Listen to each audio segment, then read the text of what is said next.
quero começar o segundo bloco mostrando a você as duas revistas que a Canção Nova tem mensais. Uma delas é a revista normal, que o sócio recebe todo mês, e dentro da revista vem o boleto. A pessoa que contribui pelo débito automático não precisa usar o boleto, ou se quiser fazer uma contribuição extra, pode usar o boleto. Mas quem faz a contribuição pelo boleto pode fazer a sua contribuição pelos caixas eletrônicos, pode fazer também pelas casas lotéricas, nas frentes de missões e nas agências bancárias. Então, o boleto vem em branco, você preenche o valor que você quer. Agora, a Canção Nova pede que você não contribua com menos de R$10. Por quê? Porque senão não paga nem o custo que a Canção Nova tem que pagar para os bancos. Entende? Então, pelo menos, no mínimo, R$10, né?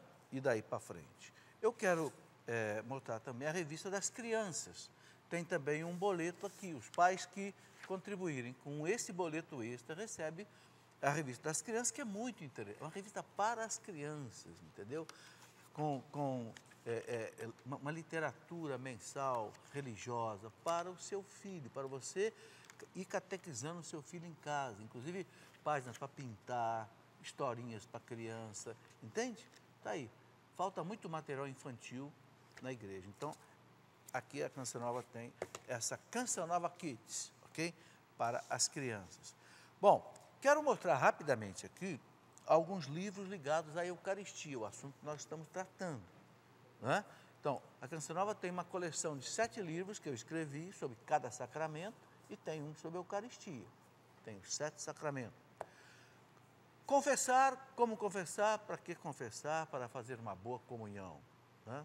Também esse livro aqui. Como se preparar bem para a Eucaristia, para comungar bem. Muito importante comungar bem. Então, esse livro ajuda você a se preparar bem. Tem aqui, inclusive, as orações de São Tomás de Aquino, que eu falei, né? O Banquete do Cordeiro, né? Do Scott Hahn, um livro sobre a Eucaristia, sobre a Sagrada Missa, que foi através dela que o Scott Hahn se converteu. Um livro maravilhoso, né? Os 7 sacramentos, entre eles, eu coloco aqui o sacramento da Eucaristia, tá? Aqui trata dos 7 sacramentos, mas também a Eucaristia. O livro específico sobre a Eucaristia, O Segredo da Sagrada Eucaristia, é um livro que eu escrevi, fiz uma espécie de uma monografia, uma compilação de 5 livros do grande São Pedro Julião Eymar, né? Um homem extraordinário sobre a Eucaristia. Eu resumi a obra dele num livro que eu chamei de O Segredo da Sagrada Eucaristia. É uma coisa extraordinária, né? Ensinamentos desse santo.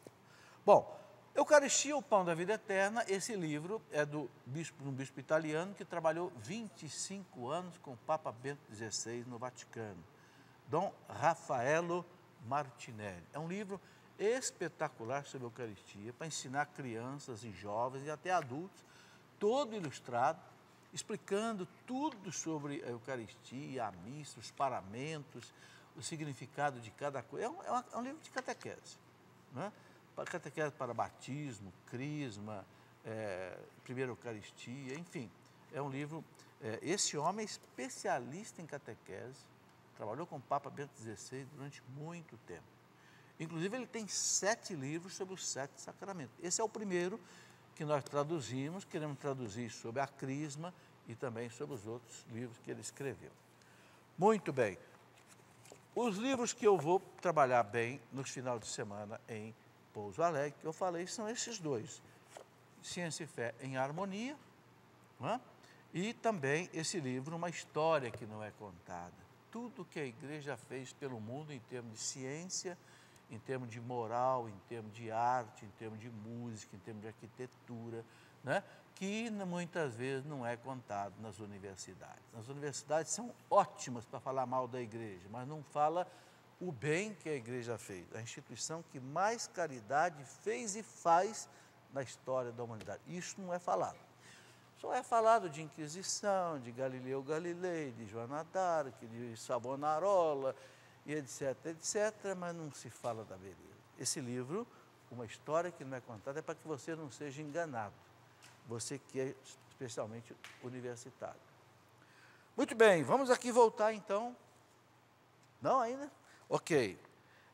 A oração de São Tomás de Aquino para depois da Eucaristia. São Tomás diz assim, olha, eu vos dou graças ao Senhor, Pai Santo, Deus eterno e todo-poderoso, porque sem mérito algum de minha parte, mas somente pela condescendência de vossa misericórdia, vos dignaste saciar-me, a mim, pecador. Vosso indigno servo, com o sagrado corpo e sangue de vosso Filho, nosso Senhor Jesus Cristo. Peço que esta santa comunhão não me seja motivo de castigo, mas salutar garantia de perdão. Seja para mim a armadura da fé, defesa, né? Defesa da fé contra os males, escudo de boa vontade e libertação dos meus vícios. Libertação dos meus vícios, pecados, né? Extinga em mim a concupiscência e os maus desejos. Aumente a caridade e a paciência, a humildade e a obediência e todas as virtudes. Então, o que São Tomás de Aquino está ensinando? Depois que a gente comunga, a gente tem que pedir a Deus, Senhor, me livra dos pecados. Soberba, ganância, luxúria, gula, ira, inveja, preguiça, maledicência, respeito humano, mentiras. Quem de nós não tem essas coisas, não é? A Eucaristia vem exatamente para arrancar essas ervas daninhas da nossa alma. É o que São Tomás de Aquino ensina a gente a fazer. Defenda-me eficazmente contra as ciladas dos inimigos. A Eucaristia defende contra as ciladas do demônio, tanto visíveis quanto invisíveis. Pacifique inteiramente todas as minhas paixões. As paixões que São Paulo diz que brigam nos nossos membros, né? Unindo-me firmemente a vós, Deus uno e verdadeiro, feliz consumação do meu destino. E peço que vos digneis conduzir-me a mim pecador, àquele inefável convívio em que vós, com o vosso Filho e o Espírito Santo, sois para os vossos santos a luz verdadeira, a plena saciedade e a eterna alegria, a ventura completa e a felicidade perfeita, por nosso Senhor Jesus Cristo, vosso Filho. Está aí. Então, eu gosto de colocar apenas isso para mostrar o seguinte, a importância que tem da gente se preparar para comungar e depois da comunhão, a gente fazer a ação de graças. Eu fico pensando quanta gente não recebe os frutos da Eucaristia porque não faz ação de graças. Não fica com Jesus ali pelo menos 15 minutos no coração, rezando. Rezando para quê? Meu Deus, louvar a Deus, bendizer o Senhor, que venha ao seu coração. Santa Teresinha dizia assim, Jesus, quando eu comungo, o Senhor é meu. O Senhor é um presente meu. Deus é meu nesta hora, porque o Senhor quis vir para mim. Entenderam? Então a gente não pode sair correndo da igreja, já ir fazendo outras... Não, tem que parar ali. Vamos rezar pelos seus filhos, pelo seu casamento, pela sua família, pelos seus negócios, pelos enfermos, pelas almas do purgatório, da sua família que já morreram, pelo Papa, pelos bispos, pelos cardeais, pelos sacerdotes, pelos diáconos, pelos ministros, leigos, consagrados, os catequistas, os evangelizadores, os mártires que estão morrendo lá, sendo degolados lá pelo Estado Islâmico. Entende? Quanta coisa a gente tem que pedir para Jesus. Mas sabe, gente, tem uma coisa interessante. O demônio põe pressa na gente para ir embora. Põe. Parece que põe formiga no corpo da gente. Sabe o que você tem que fazer? Eu já cheguei a fazer, escrever num papel o que eu vou rezar depois da Eucaristia. E eu digo, enquanto eu não rezar tudo isso aqui, eu não vou embora. É uma autodisciplina. Sabe? Isso chama-se ação de graças. Senão, a gente não recebe as graças da Eucaristia. Não é porque você comungou que automaticamente a Eucaristia produz seus efeitos. Não. Os efeitos são produzidos se você coopera com a graça de Deus. Deus fez a parte dele, está presente aqui. Agora eu tenho que fazer a minha. Entendeu? É ir buscar nele. Isso é que é a devoção. Isso é que é a piedade. Eu tenho que buscar em Deus, que já está em mim, o que eu preciso. Os santos ficavam, às vezes, 1 hora em adoração depois da Eucaristia. Se você quer crescer na vida espiritual, faça isso. Entende?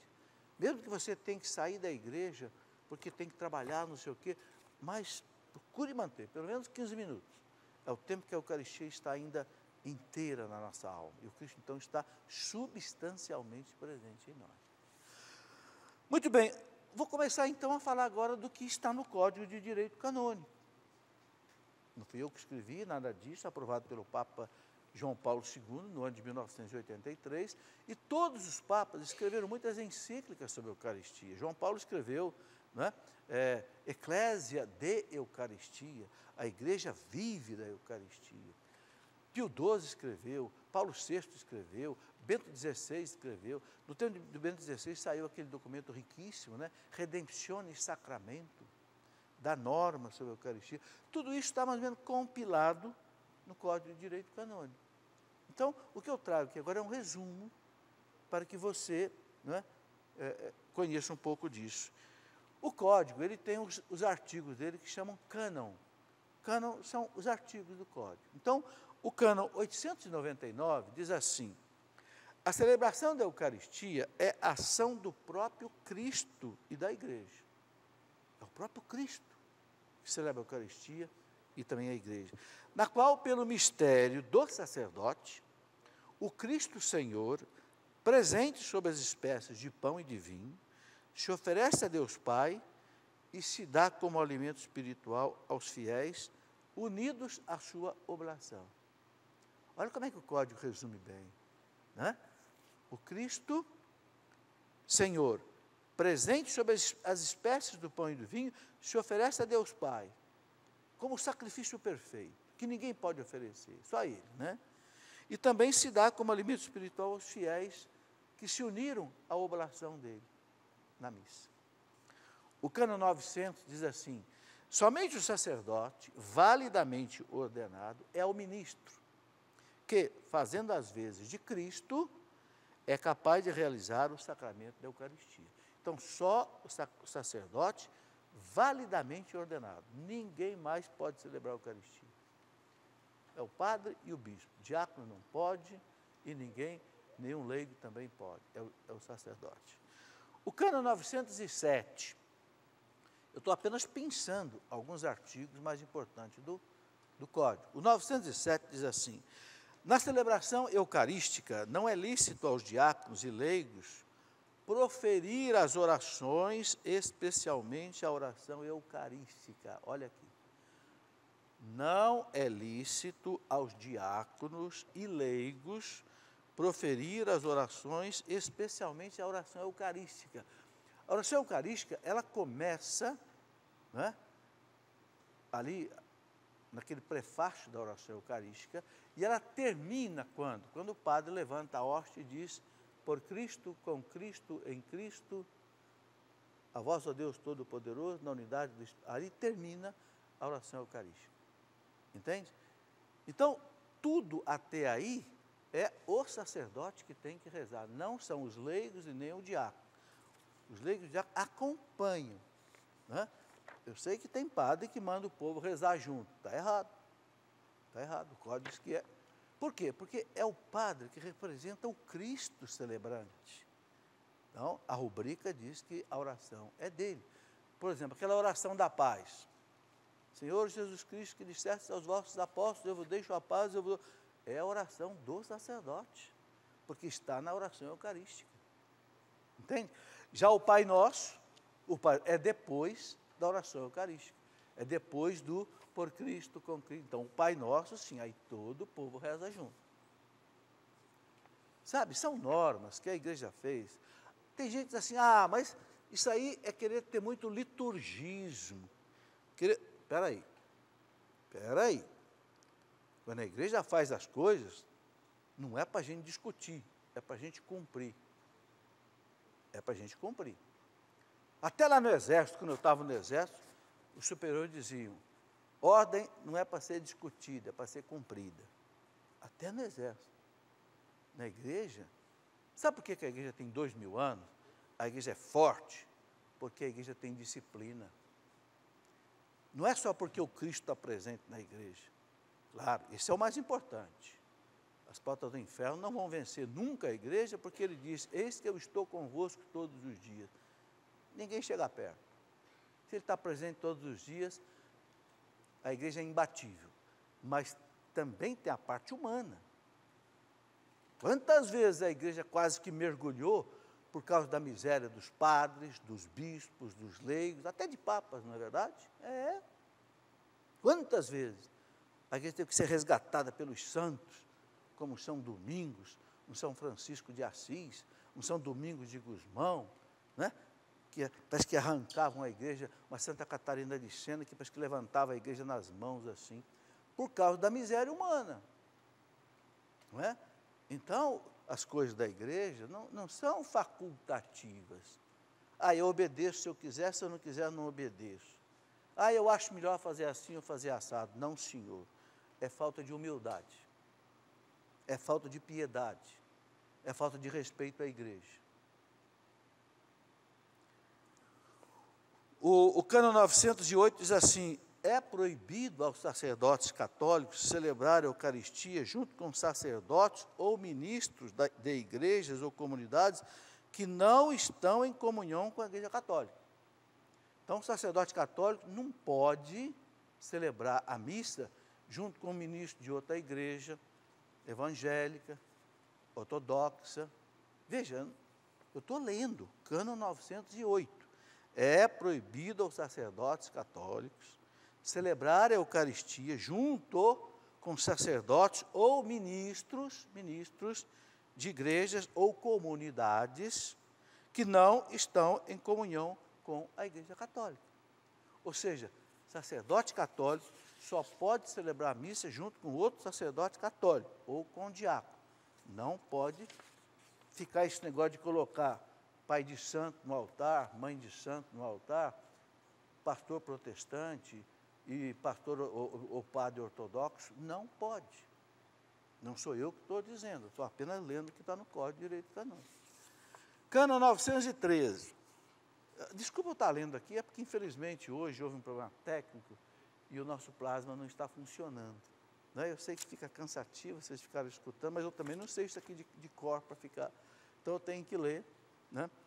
Muito bem, eu peço desculpa a vocês por essa falha aqui hoje da canção nova. 913.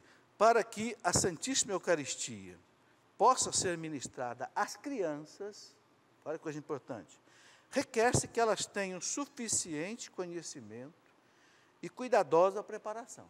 Então, a criança tem que ter consciência do que é a Eucaristia. Esse pão que você vai receber não é o pão da padaria, é o pão do céu. É Deus, entendeu? Até uma criança excepcional, até uma criança que tem a síndrome de Down, se ela sabe distinguir entre o pão da padaria e o pão de Deus, ela pode comungar. Mas o código diz, desde que tenha suficiente conhecimento e cuidadosa preparação. Cuidadosa preparação. Por isso que a catequese é muito importante. Né? De modo que, de acordo com a sua capacidade, percebam o mistério de Cristo e possam receber o corpo do Senhor com fé e devoção. Então, a criança deve ser preparada para receber a Eucaristia com fé e devoção. Fé, eu creio que é Deus que está aqui. Eu creio que é Jesus, então eu tenho devoção. O que é devoção? Eu converso com Ele. Eu o amo. Eu peço as graças que eu preciso. Eu o adoro, eu o louvo. Entende? A fé é acreditar. A devoção é manifestar a fé. A criança tem, olha, se a criança tem que ter isso, gente, imagina nós adultos. É o Cânon 913. O 916 diz assim, quem está consciente de pecado grave, não celebre a missa. Então, o padre, o bispo, se ele está consciente de um pecado grave, não celebre a missa. Nem comungue o corpo do Senhor, sem fazer antes a confissão sacramental. A não ser que exista causa grave e não haja oportunidade para se confessar. Nesse caso, porém, lembre-se que é obrigado a fazer um ato de contrição perfeita, que inclui o propósito de se confessar quanto antes. Bom, que caso seria isso? Esse seria um caso, por exemplo, do padre estar celebrando uma missa e ele comete um pecado mortal durante a celebração. Aí ele não vai poder parar a celebração para comungar, para confessar. Então o código abre uma exceção. Faça um ato de arrependimento perfeito, Deus te perdoa, mas você promete que vai sair dali e vai se confessar. É uma exceção que tem aqui 916. 917. Quem já recebeu a Santíssima Eucaristia pode recebê-la no mesmo dia, somente dentro da celebração eucarística em que participa, salvo a prescrição em caso de perigo de morte, que aí é um caso especial. No mesmo dia, os fiéis podem receber a Sagrada Eucaristia só uma segunda vez. É uma nota que tem no Código de Direito Canônico, que é da Pontifícia Comitio Codit Iuris Canonis e Autentici, interpretando a resposta tal.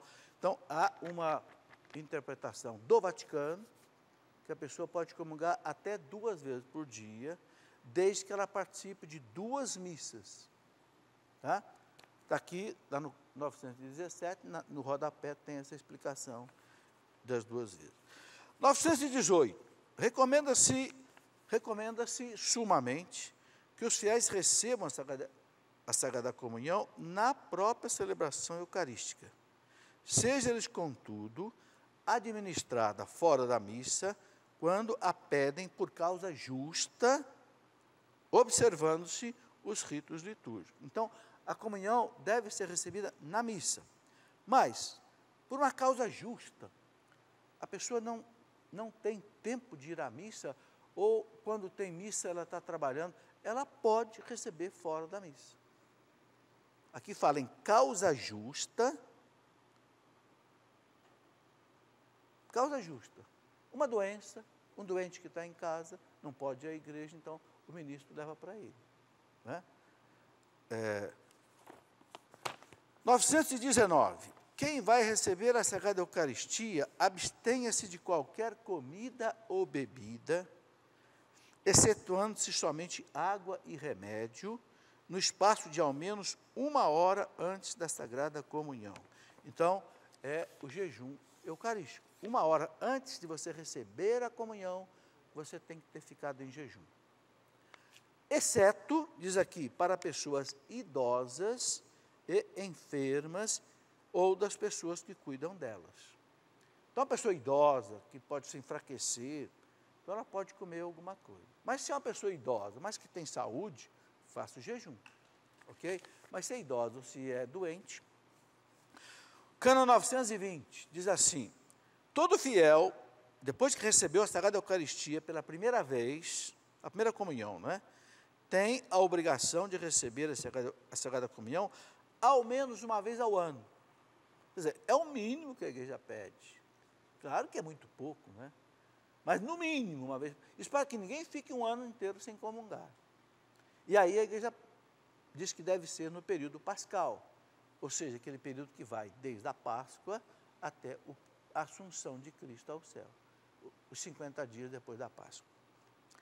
Esse preceito deve ser cumprido no período pascal, a não ser que por justa causa sejam confortados com a Sagrada Eucaristia como viático. O viático é a Eucaristia levado para um moribundo, né? Aí pode ser feito em qualquer época. Cânon 921. Os fiéis em perigo de morte, proveniente de qualquer causa, sejam confortados com a Sagrada Comunhão como viático. A palavra viático vem de viagem, né? A pessoa está moribundo, próximo de partir para a eternidade. Então, ela deve receber a Eucaristia, se ela tiver em condições de receber. Né? Deve receber, é o chamado viático. Né? Mesmo que já tenham comungado neste dia, recomenda-se vivamente que comunguem de novo aqueles que vierem a ficar em perigo de morte. Então, a pessoa que está em perigo de morte, o Código recomenda, mesmo que ela já comungou uma vez, pode comungar de novo. Né? Porque é o momento da decisão final da vida da pessoa, por Deus ou contra Deus. Né? Então, a Eucaristia consola, conforta, né, etc. Além da unção dos enfermos, né? Persistindo o perigo de morte, recomenda-se que seja administrada a eles a Sagrada Comunhão mais vezes em dias diferentes. Então, a pessoa pode comungar mais de uma vez em dias diferentes, se ela está correndo risco de morte. Há pessoas que você não sabe, é tão grave o estado de saúde dela, que ela pode morrer a qualquer hora, ou a qualquer dia. Então, ela pode receber a Eucaristia mais de uma vez. Cânon 844. Sempre que a necessidade o exigir, ou verdadeira utilidade espiritual o aconselhar, e contanto que se evite o perigo de erro ou indiferentismo, é lícito aos fiéis, a quem for física ou moralmente impossível dirigir-se a um ministro católico, receber o sacramento da penitência, Eucaristia, unção dos enfermos, de ministros não católicos, em cuja igreja ditos sacramentos existem validamente. O que é isso daqui? A única igreja onde os sacramentos são válidos é a igreja ortodoxa. Só. A anglicana não vale. A episcopal não vale. É ortodoxa. É a que separou da igreja católica em 1054. Por que os sacramentos nelas são válidos? Porque eles mantiveram a sucessão apostólica. Os bispos deles hoje estão na linha até São Pedro. Então, os sacramentos são válidos. Então, se uma pessoa não tem condição de participar da missa, da Eucaristia, ele fala aqui também unção dos enfermos e também fala confissão. Se não tem condição, não tem padre católico, não tem igreja católica, ele não tem como comungar. Mas existe uma igreja ortodoxa. Então, excepcionalmente, ele pode confessar, comungar e receber a unção dos enfermos na igreja ortodoxa. Veja, extraordinariamente. Está aqui no Código de Direito Canônico, né? Nesse cânon que eu acabei de ler aqui, 844. Vejam quanta coisa, a gente às vezes não sabe, né? Por isso que eu sei que é uma aula meio chata ficar lendo aqui essas coisas, mas nós precisamos saber disso, né? Vamos fazer mais um intervalo, a gente volta já. Espera aí.